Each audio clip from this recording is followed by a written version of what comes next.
Good morning, one and all. This is R. Lakshmi Samla, Department of Statistics, or CRR College for Women, Eluru. Today, we are going to discuss about deterministic inventory models in Model 1B, different rates of demand in different cycles.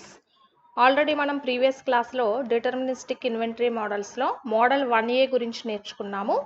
Next model వచ్చి model 1B. Okay, ఇక్కడ మనం తీసుకునే consideration ఏంటంటే economic lot size with different rates of demand in different cycles. మనం model 1Aలో economic lot size uniform demand and అలాగే uniform time representation తోటి consider చేయడం జరిగింది. అంటే మనం ఒక 1 year టైం పీరియడ్ని అంటే దట్ మీన్స్ యూనిఫామ్గా అంటే that means even time representations కింద మనం డివైడ్ చేసుకోవడం జరిగింది. అక్కడ మనం కన్సిడర్ చేసే డిమాండ్ అంతా కూడా యూనిఫామ్గా రిప్రజెంట్ చేయడం జరిగింది. నెక్స్ట్ ఇక్కడ మోడల్ 1Bకి వచ్చేసరికి ఏం చెప్తున్నామంటే ఇక్కడ డిఫరెంట్ సైకిల్స్ అంటున్నాము, అంటే డిఫరెంట్ టైం రిప్రజెంటేషన్స్ అండ్ అక్కడ మనం తీసుకునే యూనిట్ రేట్ ఆఫ్ డిమాండ్స్ కూడా డిఫరెంట్ రేట్స్ తోటి మనం కన్సిడర్ చేస్తే కనుక ఇక్కడ మోడల్ 1Bని మనం ఎజ్యూమ్ చేసుకోవడం జరుగుతుంది. అంటే ఇక్కడ మనం ప్రీవియస్గా మోడల్ 1Aలో ఏ అజంప్షన్స్ అయితే తీసుకున్నామో అవన్నీ మోడల్ 1Bకి కూడా సేమ్ అజంప్షన్స్నే మనం కన్సిడర్ చేస్తాం. Except that only one condition ఏంటది? The demand is uniform in the production runs differ in units. Okay, అక్కడ మనం 1Aకి వచ్చేసరికి డిమాండ్ అనేది యూనిఫామ్గా తీసుకున్నాము, బట్ ఇక్కడికి వచ్చేసరికి ఏం తీసుకుంటున్నాము? Different rates of demand in different cycles అని చెప్తున్నాము. Okay, in this model all the assumptions are same as in model 1A except that the demand is uniform in the production runs differ in units. Next, let Q be the fixed quantity produced in each production cycle. Next ఇక్కడ మనం క్యూని మనం lot size కింద represent చేసాం కదమ్మా, అంటే that means number of quantity కింద మనం consider చేయడం జరిగింది. ఓకే, ఇక్కడ క్యూ అనేది ఫిక్స్డ్ క్వాంటిటీ అంటున్నాము, అంటే దట్ మీన్స్ ఎన్ని నెంబర్ ఆఫ్ నీడెడ్ ఐటమ్స్ కావాలి అనే దాన్ని ఇక్కడ మనం ముందుగానే ఫిక్స్ చేసుకుంటున్నాము ఆ యొక్క ప్రొడక్షన్ సైకిల్లో. Next let D, capital D is the total demand prescribed over the time period T. ఇక్కడ కూడా మనం డీని డిమాండ్ కింద, టోటల్ డిమాండ్ కింద, అంటే మొత్తం ఈ యొక్క సైకిల్స్ అన్నిటిలోనూ ఓవరాల్గా ఎంత క్వాంటిటీని మనం రిప్రజెంట్ చేసామో దాన్ని ఇక్కడ మనం ఫైనల్గా డిమాండ్ కింద కన్సిడర్ చేయడం జరుగుతుంది over time period capital T. Let the total period capital T is equal to T1 plus T2 plus up to so on plus Tn denote the time of successive production runs అంటున్నాము. Okay, ఇక్కడ ఈ యొక్క టీని మనం ఎలా consider చేస్తున్నాము? ఈ యొక్క డిఫరెంట్ టైం పీరియడ్ అంతా కూడా సేమ్ అంటున్నాము మనం 1Aలో కన్సిడర్ చేసినప్పుడు.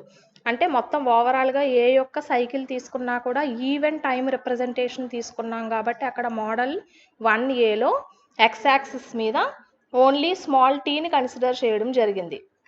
బట్ ఇక్కడ ఏం చెప్తున్నారంటే డిఫరెంట్ టైం సైకిల్స్ అంటున్నారు, అంటే ఓవరాల్గా ఈ యొక్క టైం సైకిల్స్ అన్నిటిని యాడ్ చేసుకుంటే కనుక ఇదంతా ఓవరాల్గా టైం పీరియడ్ క్యాపిటల్ టీకి ఈక్వేట్ అవుతుంది అనమాట.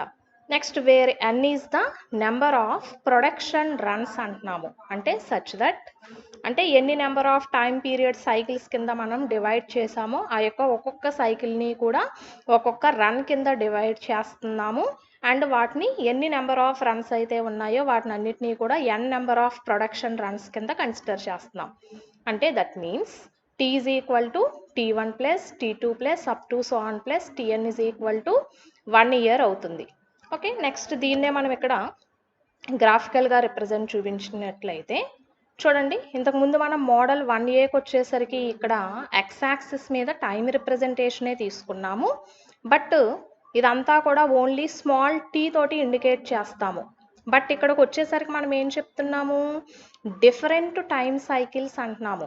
అంటే దట్ మీన్స్ ఇదొక రన్ 2 మంత్స్ అయ్యి ఉండొచ్చు, ఇదొకటి 3 మంత్స్ అయ్యి ఉండొచ్చు, ఇక్కడ 4 మంత్స్ అయ్యి ఉండొచ్చు. అంటే మనం అక్కడ టైం పీరియడ్ని అంతటినీ కూడా అంటే 1 ఇయర్ని ఈక్వల్ టైం పార్ట్స్ కింద ఇంటర్వెల్స్ కింద డివైడ్ చేసుకున్నాం. బట్ ఇక్కడ ఈ మోడల్కి వచ్చేసరికి ఎలా తీసుకుంటున్నామంటే డిఫరెంట్ టైం సైకిల్స్ అంటున్నాం కాబట్టి ఈ యొక్క ఫస్ట్ సైకిల్ని T1 కింద, నెక్స్ట్ టైం ఇంటర్వెల్ని T2, second time next third time సైకిల్ని T3 కింద ఇలా రిప్రజెంట్ చేయడం జరుగుతుంది అనమాట. ఓవరాల్గా ఈ యొక్క రన్స్ అన్నిటిని యాడ్ చేసుకుంటే క్యాపిటల్ T టైం టీకి ఈక్వేట్ అవ్వాలి. నెక్స్ట్ అలాగే ఇక్కడ y యాక్సిస్కి వచ్చేసరికి ఆర్డర్ క్వాంటిటీ అంటే క్యూ యొక్క వాల్యూస్ని మనం రిప్రజెంట్ చేస్తున్నాం అనమాట. అంటే ఎన్ని నెంబర్ ఆఫ్ ఐటమ్స్ని మనం ఇక్కడ ఆర్డర్ చేయాలనుకుంటున్నామో ఆ యొక్క యావరేజ్ ఇన్వెంటరీ అంటే దట్ మీన్స్ క్వాంటిటీ క్యూతో రిప్రజెంట్ చేస్తున్నాము. ఇక్కడ ఈ యొక్క డాటెడ్ లైన్స్ అన్నిటినీ కూడా యావరేజ్ ఇన్వెంటరీ కింద రిప్రజెంట్ చేసాం కదమ్మా. సో ఈ యొక్క డాటెడ్ లైన్స్ అన్నిటినీ కూడా యావరేజ్ ఇన్వెంటరీ కింద కన్సిడర్ చేస్తున్నాం. ఓకే, మోడల్ 1Aలో మనం తీసుకున్న కన్సిడరేషన్స్ అజంప్షన్స్ ఏవైతే ఉన్నాయో మోడల్ 1Bకి కూడా సేమ్ అజంప్షన్స్నే మనం ఫాలో అవుతున్నాము. ఓకే, మనం ఇక్కడ రాసేటప్పుడు కూడా క్లియర్గా ఆ యొక్క 1Aకి అజంప్షన్స్ ఏవైతే రాసుకున్నామో ఇక్కడ 1Bకి కూడా అజంప్షన్స్ రాయాలి కంపల్సరీ. ఓకే, ఎక్సెప్ట్ మనం ఫస్ట్ వన్ వచ్చేసరికి అక్కడ డిమాండ్ ఈజ్ యూనిఫామ్ అని చెప్పాము, ఇక్కడ డిమాండ్ ఈజ్ నాట్ యూనిఫామ్ అని చెప్పి రాస్తాం అనమాట ఇన్ డిఫరెంట్ సైకిల్స్. నెక్స్ట్ ఇప్పుడు యాన్యువల్ ఇన్వెంటరీ హోల్డింగ్ కాస్ట్ అంటే మనం ఇక్కడ కన్సిడర్ చేసిన డయాగ్రామ్ని మనం బేస్ చేసుకుని యాన్యువల్ ఇన్వెంటరీ హోల్డింగ్ కాస్ట్ని మనం డిఫైన్ చేయాలి. సో ఇక్కడ యాన్యువల్ ఇన్వెంటరీ హోల్డింగ్ కాస్ట్ వచ్చేసరికి ఎఫ్ ఆఫ్ క్యూ తోటి మనం రిప్రజెంట్ చేస్తున్నాము. దట్ ఈజ్ ఈక్వల్ టు ఇక్కడ మనం డిఫరెంట్ టైం సైకిల్స్ ఉన్నాయి కాబట్టి ఇంతకుముందు మనం డైరెక్ట్గా హాఫ్ క్యూ టీ కింద రాసుకున్నాము.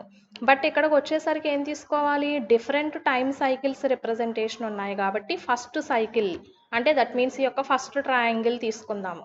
సో ఈ ఫస్ట్ ట్రయాంగిల్ తీసుకుంటే ఆ యొక్క రిప్రజెంటేషన్ ప్రకారం ఎలా తీసుకోవాలి, హాఫ్ క్యూ C1T1 అవుతుంది. నెక్స్ట్ ప్లస్ నెక్స్ట్ సెకండ్ సైకిల్కి రండి అంటే హాఫ్ క్యూ C1T2 అవుతుంది plus up to so on half Q C1Tn that is equal to half Q into C1.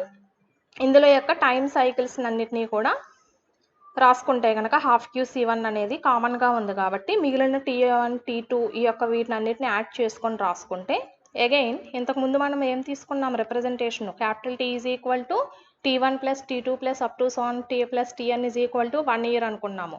అంటే ఈ యొక్క ఫంక్షన్ అంతా కూడా 1కి అంటే దట్ మీన్స్ క్యాపిటల్ Tకి ఈక్వేట్ అవుతుంది అనమాట టోటల్ టైం Tకి. అంటే therefore F of Q is equal to half Q C1T. Next here we observe that fixed demand rate is replaced by average demand rate D by T in this model. Okay, ఇంతకుముందు మనం యాక్చువల్గా demand అంటే ఏం చెప్పుకున్నాము, అక్కడ డైరెక్ట్గా డీని consider చేసాము. But ఇక్కడ ఏం చేయమంటున్నారంటే ఇక్కడ డిమాండ్ ప్లేస్లో ఫిక్స్డ్ డిమాండ్ రేట్ అనేది రీప్లేస్ చేయబడుతుంది అంటున్నారు. అంటే ఎలా రీప్లేస్ చేస్తున్నామంటే దాని ప్లేస్లో యావరేజ్ డిమాండ్ రేట్ని కన్సిడర్ చేస్తున్నాము. సో యావరేజ్ అంటే ఇక్కడ డిమాండ్ బై టోటల్ టైం పీరియడ్ని రిప్రజెంట్ చేస్తాం అనమాట. అంటే ఫస్ట్ మోడల్లో 1Aలో మనం డిమాండ్ ప్లేస్లో డీని డైరెక్ట్గా అజ్యూమ్ చేసుకున్నాము. బట్ ఇక్కడ డిమాండ్ కన్సిడరేషన్కి వచ్చేసరికి దాని ప్లేస్లో ఏం తీసుకోవాలి, యావరేజ్ డిమాండ్ రేట్ని సబ్స్టిట్యూట్ చేసుకోవాలి. అంటే డీకి బదులుగా D బై టీని సబ్స్టిట్యూట్ చేసుకుని మనం నెక్స్ట్ అజంప్షన్స్ తీసుకుంటాం అనమాట. నెక్స్ట్ వన్ వచ్చి and the setup cost associated with runs of size Q is given by. Next setup కాస్ట్ని కన్సిడర్ చేస్తున్నాము. నెక్స్ట్ మనకి ఫర్దర్గా ఈ యొక్క ఆర్డరింగ్ కాస్ట్ అండ్ అలాగే సెటప్ కాస్ట్ ఈ రెండు హోల్డింగ్ కాస్ట్ ఈక్వేట్ అయితేనే కదా ఆప్టిమమ్ ఆర్డర్ క్వాంటిటీని మనం రిప్రజెంట్ చేయగలుగుతున్నాము. సో ఇప్పుడు నెక్స్ట్ ఇక్కడ సెటప్ కాస్ట్ని ఇక్కడ కన్సిడర్ చేస్తే కనుక G of Q is equal to formula NC3. Next ఇక్కడ D is equal to NQ, N is equal to D by Q అని రాసుకోవచ్చు. అంటే N ప్లేస్లో D C3 బై క్యూ అవుతుంది. ఇప్పుడు నెక్స్ట్ టోటల్ యాన్యువల్ కాస్ట్ని మనం క్యాలిక్యులేట్ చేద్దాము. IC నాట్ అంటే ఇక్కడ నాట్ అనే రిప్రజెంటేషన్ ఎప్పుడు వచ్చినా కూడా అది మనకి ఆప్టిమమ్ని మనకి రిప్రజెంట్ చేస్తుంది. అంటే దట్ మీన్స్ మినిమమ్ని రిప్రజెంట్ చేయాలి. సో ఆ యొక్క కండిషన్ ప్రకారం IC naught is equal to F of Q plus G of Q. Okay, ఇక్కడ మనకి ఎఫ్ ఆఫ్ క్యూ అంటే రిప్రజెంటేషన్ ఏం తీసుకున్నామమ్మా, యాన్యువల్ ఇన్వెంటరీ హోల్డింగ్ కాస్ట్ అంటున్నాము. అండ్ అలాగే ఇక్కడ మనం యాన్యువల్ సెటప్ కాస్ట్, ఓకే, ఈ రెండింటిని యాడ్ చేస్తే కనుక అది టోటల్ ఇన్వెంటరీ యాన్యువల్ కాస్ట్కి మనకి ఈక్వేట్ అవుతుంది. అంటే మనం కన్సిడర్ చేసిన రిప్రజెంటేషన్ ప్రకారం F of Q is equal to value ఎంత వచ్చింది మనకి, హాఫ్ క్యూ C1T ప్లస్ ఇక్కడ మనకి జీ ఆఫ్ క్యూ అంటే సెటప్ కాస్ట్ అనేది ఎంత వచ్చింది, capital D C3/Q. Okay, next IC0 is equal to QC1T/2 plus DC3/Q. Okay, ఇప్పుడు మనం ఇందులో ఈ యొక్క Q అంటే ఆప్టిమమ్ ఆర్డర్ క్వాంటిటీని మనం కన్సిడర్ చేయడానికి ఫార్ములాని మనం అజ్యూమ్ చేసుకోవాలి. అంటే this cost is same as was obtained in model 1A, hence the optimum quantities are, okay, Q0 is equal to square root over 2D/T.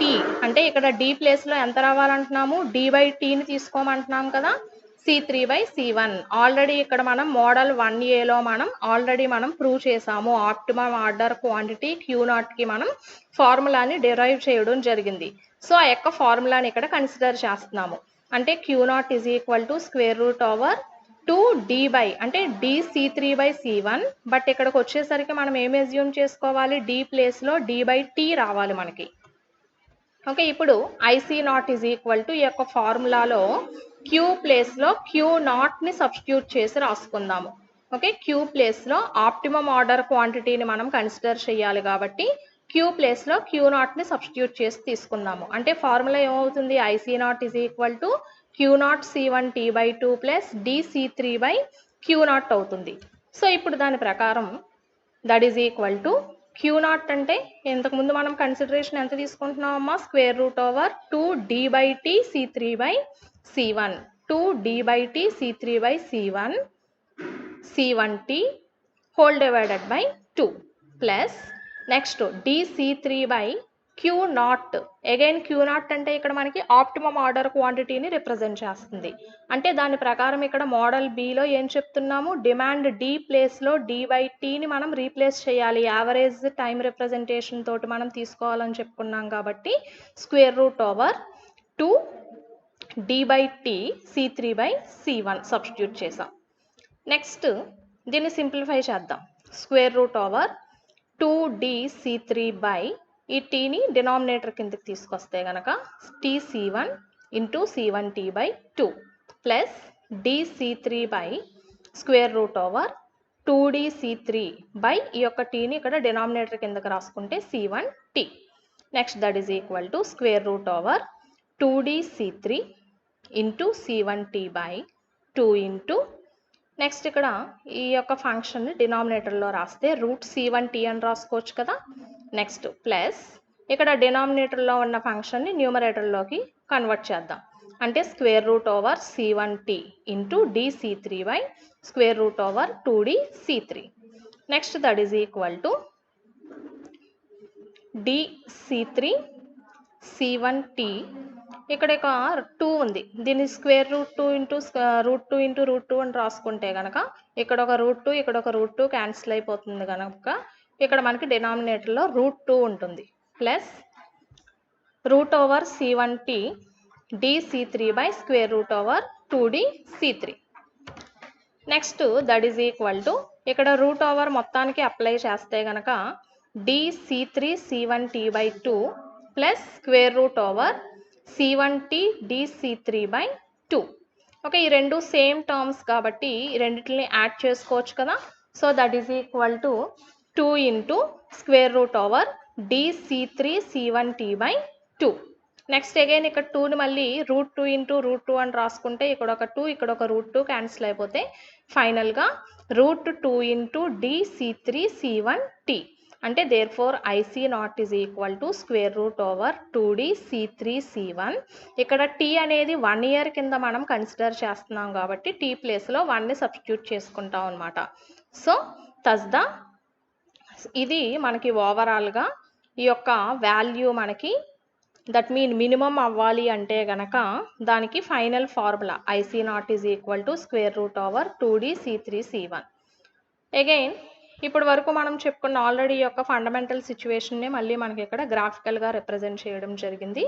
Okay, ఓవరాల్గా మనకి టైం పీరియడ్ అంతా కూడా డిఫరెంట్ సైకిల్స్లో ఉంది కాబట్టి వీటిని అన్నిటినీ కూడా T1, T2, T3 కింద రిప్రజెంట్ చేస్తున్నాము. అండ్ ఈ డాటెడ్ లైన్స్ అన్నిటినీ కూడా యావరేజ్ ఇన్వెంటరీ కింద కన్సిడర్ చేస్తున్నాము. అండ్ అలాగే వై యాక్సిస్ మీద ఆర్డర్ క్వాంటిటీ క్యూని రిప్రజెంట్ చేయడం జరుగుతుంది. ఓకే, ఇక్కడ మనం మోడల్ 1Aలో ఏవైతే అజంప్షన్స్ తీసుకొని చేసామో in the same way model 1Bలో కూడా కన్సిడర్ చేయడం జరుగుతుంది. ఎక్సెప్ట్ దట్ డిమాండ్ వచ్చేసరికి నాట్ ఈక్వల్ కింద కన్సిడర్ చేస్తాము different time cycles. Okay, so ఇక్కడ మనం F of Q first of all holding కాస్ట్ని మనం కన్సిడర్ చేసాము. నెక్స్ట్ మనకి సెటప్ కాస్ట్ని కన్సిడర్ చేసాము. నెక్స్ట్ మనకి టోటల్ యాన్యువల్ కాస్ట్ అనేది మనకి ఇది మినిమం అవ్వాలి. సో అది మినిమం అవ్వాలి అంటే కనుక holding cost plus setup cost తీసుకోవాలి.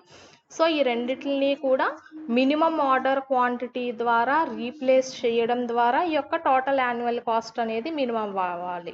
సో అలా మనకి మినిమం అవ్వడం కోసం ఈ యొక్క క్యూ0 ప్లేస్ యొక్క ఫార్ములా రిప్రజెంటేషన్లో డీకి బదులుగా D/Tని మనం తీసుకుని ఈ యొక్క ప్రొసీజర్ని అంతటినీ కూడా సింప్లిఫై చేస్తే మనకు వచ్చే ఓవరాల్గా ఫైనల్ ఫార్ములా ఈ రిప్రజెంటేషన్. అంటే దీని ద్వారా మనకి టోటల్ యాన్యువల్ కాస్ట్ అనేది మినిమం అవుతుంది.